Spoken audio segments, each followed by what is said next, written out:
Growing up as a teenager with PROS, polycystic ovary syndrome, was tough. For those who don't know, PROS is a hormonal disorder that causes an imbalance, leading to higher than average testosterone levels in women. This brings with it several challenging side effects: acne, irregular periods, and, most notably for me, thick, dark hair on my face, neck, back, and chest. At an age when most girls were starting to explore makeup and feel more feminine, I was battling something that made me feel the exact opposite. Instead of embracing my reflection, I avoided mirrors. Instead of feeling pretty, I felt monstrous. The worst part was that I didn't have control over how I managed it, not because I didn't want to, but because of my stepmother. My stepmother took it upon herself to manage my facial hair. She forbid me from touching it on my own, saying it was her responsibility to take care of it. But the problem was, she rarely followed through. Every 4 to 6 months, she would decide it was time to remove my facial hair. That was it. For the rest of the time, I was left to walk around with what could only be described as a short beard. As a young teenage girl, this was devastating. I couldn't understand why she wouldn't let me handle it myself. Was it a power thing? Did she think she was helping me? Whatever her reasons were, they didn't matter to me at the time. All I knew was that I felt trapped and humiliated.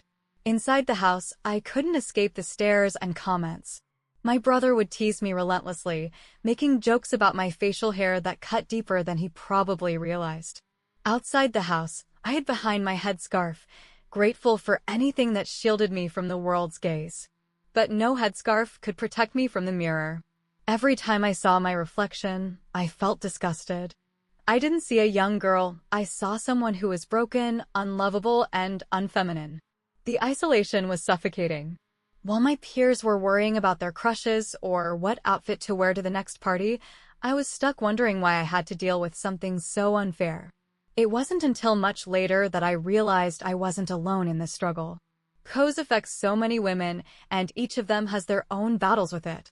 Whether it's daily shaving, spending hundreds of dollars on hair removal, or battling severe acne, the journey is often lonely and frustrating.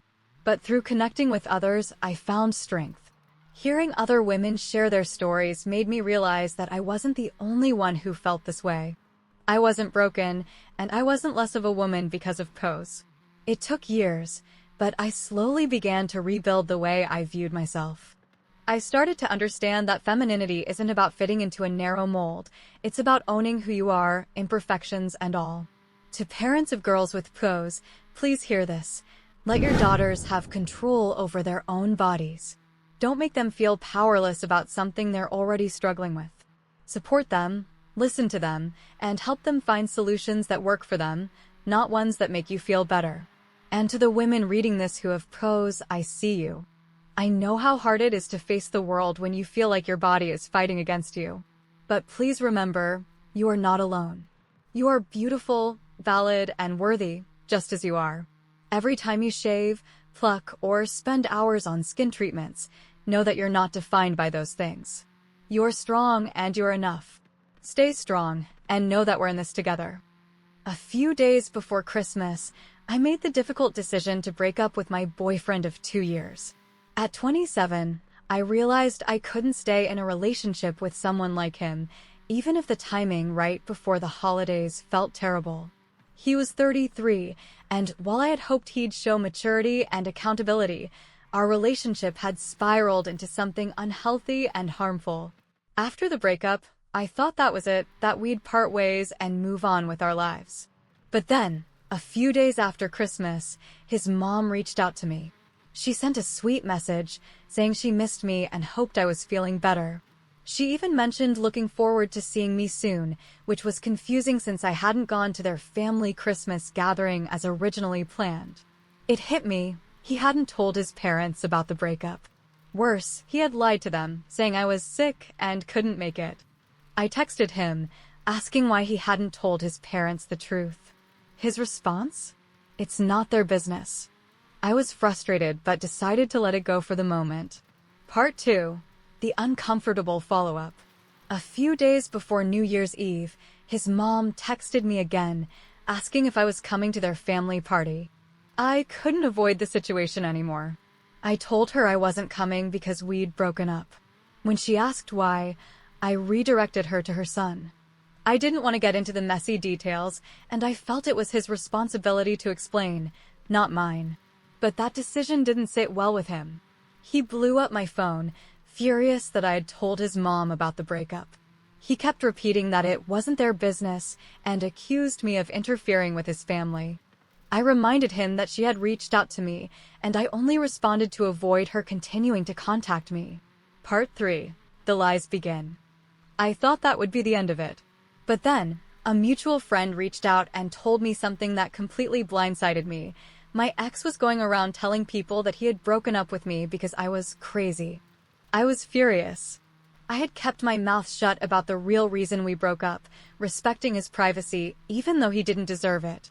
But now he was spreading lies to paint me as the villain, all while hiding the truth about his behavior. The real reason we broke up? He had a pattern of getting blackout drunk and becoming physically abusive. The final straw was one night when he hurt me badly enough to leave visible injuries. I had taken photos of the bruises, not because I wanted to share them, but to remind myself that I wasn't imagining the severity of what had happened. Part 4. Setting the record straight. I was tired of being painted as the crazy ex when the truth was so much darker. When our mutual friend told me what he was saying, I shared the real story. I showed them the photos of my injuries and explained exactly why I had ended things. Then, I made a decision I hadn't initially planned to make. I forwarded the photos and a message to his mom. I explained, "Just so you know the real reason we broke up, I heard he's been spreading lies about me. Your son is abusive and has hurt me on multiple occasions. I'm sharing this with you because I want to set the record straight, not to cause drama. I wish you the best, but I couldn't stay silent while he spins the story against me." Her response shocked me. She was deeply apologetic, expressing support for me and disappointment in her son. I didn't expect her to take my side, but it felt like validation after everything I'd endured. Part 5. The fallout. When my ex found out what I had done, he exploded. He called and texted nonstop, accusing me of crossing a line and sharing private matters that were nobody else's business. But the way I saw it, he was the one who crossed a line first by lying about me to our friends. I didn't plan on airing our dirty laundry, especially not with his family. But once he started spreading falsehoods, I felt like I had no choice but to defend myself. I couldn't let him rewrite the narrative and make me out to be the villain. Now, I'm left wondering if I did the right thing. Was it wrong to involve his mom, even though she reached out to me first? Should I have kept the truth to myself, even as he painted me in such a negative light? I can't shake the feeling that I had every right to set the record straight. But a part of me wonders if I took it too far by sharing the details with his mom instead of leaving it at the mutual friend. What do you think? At 29, I finally landed a great job at a small real estate business. The team was friendly, the atmosphere was welcoming, and I felt like I could finally settle into a role I truly enjoyed. However, not everything was perfect, mainly because of my supervisor, Gene. Gene, who's in his mid-30s, has a reputation for being, let's say, problematic. From the beginning, I noticed his tendency to make sexist comments, especially about one of our pregnant coworkers. He wasn't outright horrible, but he was enough of an issue to make working with him uncomfortable at times. Despite Gene's behavior, I focused on my work and did my best to avoid unnecessary interactions with him. Unfortunately, that became impossible after what happened yesterday. The day started like any other, but things quickly spiraled out of control when Gene received some bad news. I first noticed something was wrong when he spent over an hour loudly screaming at someone on the phone. It was impossible to ignore, given how small and thin-walled our office was. After the call, Gene stormed into the hallway, visibly furious, and started ranting to me and another coworker. He revealed, quite loudly, that he had lent a significant amount of money, 5 figures, to his father. His dad, in turn, had invested it in a get-rich-quick scheme. Unsurprisingly, the scheme failed, and now Gene found himself drowning in 6 figures of total debt. I didn't know what to say, so I settled on, "Man, that sucks," and went back to my office. I was already behind on work and didn't have time to entertain his drama. But little did I know, things were about to get even messier. As I tried to focus on an important email, I heard Gene talking to someone through the paper-thin walls. It didn't take long to realize he was breaking the news about his financial disaster to his wife, who had recently been hired at our company, by Gene himself, of course. Her reaction was understandable. She started crying, clearly overwhelmed by the news. But Gene, instead of comforting her, began yelling. He told her to suck it up and accused her of not having any faith in him. His shouting only made her cry harder, creating a cacophony of sobbing and shouting that made it impossible for me to concentrate. I stared at my computer screen, paralyzed. The email I needed to send sat unfinished, and I knew I wouldn't be able to focus until the situation was resolved. Finally, I'd had enough. I got up, walked to Gene's office, and knocked on the door. When he opened it, I was met with the sight of his distraught wife in tears and Gene looking both angry and frustrated. Trying to stay professional, I said, "I'm really sorry. I know you're going through stuff, but can you please take this somewhere else?" Though I directed my comment at Gene, his wife looked startled and offended. Without saying much, they both left the office. Gene's wife didn't return for the rest of the day, and the tension in the air was palpable. In truth, I hold zero sympathy for Gene.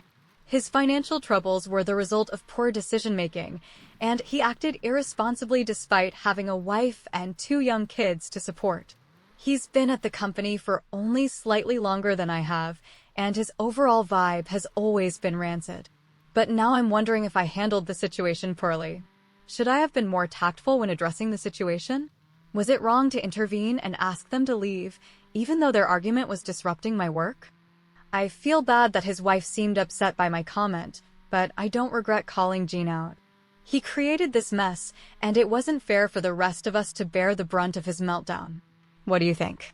Did I overstep, or was I justified in asking them to handle their personal issues somewhere else? My husband and I, both 24, have been married for 2 years, and we're incredibly proud of the life we've built together. We both work hard, me as a social worker and him as an electrician, and we've managed to buy a cozy 3-bedroom, 2-bath home. The extra bedrooms serve practical purposes. One is our home office and the other is a guest room. But our guest room is a bit unconventional. Instead of the typical queen bed setup, it has 2 twin beds with pull-out beds underneath. This allows us to accommodate up to 4 children. Why kids? Well, my state's foster care system is in crisis. There aren't enough homes to care for all the children, which means they often end up sleeping in hospitals, group homes, or even CPS offices. As a social worker, I sometimes bring children home to give them a safe place to stay for the night. It's not ideal, but it's better than having siblings separated or kids sleeping on the floor. My husband fully supports this, even though we're child-free ourselves. Earlier this year, my husband's brother and his wife hit a rough patch. They lost their jobs, couldn't renew their lease, and found themselves temporarily homeless. My husband and I decided to open our home to them for 2 months while they got back on their feet. I'll admit I wasn't thrilled about it. I value the sanctuary of my home and knew this arrangement would be challenging.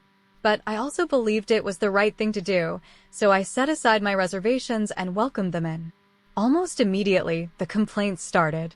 My in-laws were not happy about the twin beds in the guest room.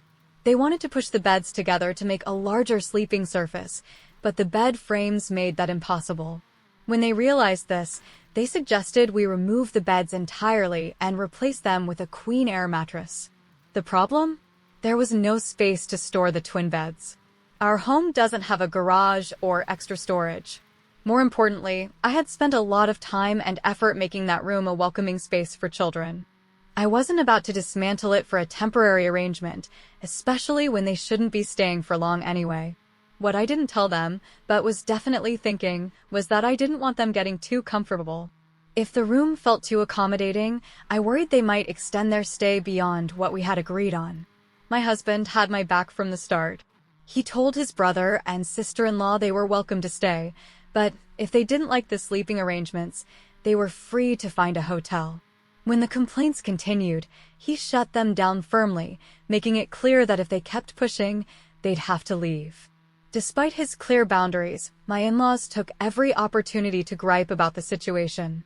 After they eventually moved out, they began telling anyone who would listen that we had made them sleep in kid beds and treated them poorly. My husband didn't mince words. He told his family to back off and said we didn't owe anyone an apology. He even told them not to contact us unless they had something kind or supportive to say.